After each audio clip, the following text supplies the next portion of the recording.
আসসালামু আলাইকুম। আমি এখন দাঁড়িয়ে আছি আমাদের মধুসিটি 3 প্রকল্পে। এই প্রকল্পে ভরাটের কাজ খুব দ্রুত গতিতে চলছে। আমি যদি একটু দূরে জুম করে দেখাই, ওখান থেকে স্টার্টিং পয়েন্ট, ওখান থেকে এসে অনেক দূর পর্যন্ত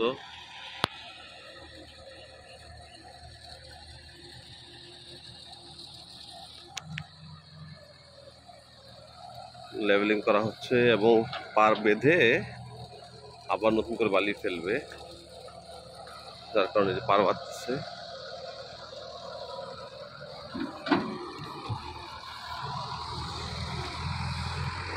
দেখায় এই মুহূর্তে পানি পড়ছে এবং কাজ চলমান আছে।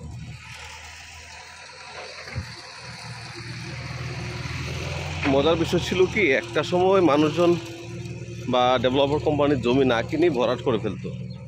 তারপর ল্যান্ড ওনারদের বলতো যে আপনারা এসে জমি বিক্রি করে টাকা নিয়ে যান এবং দলিল দিয়ে যান। কিন্তু এই যুগের অবসান হয়ে গেছে।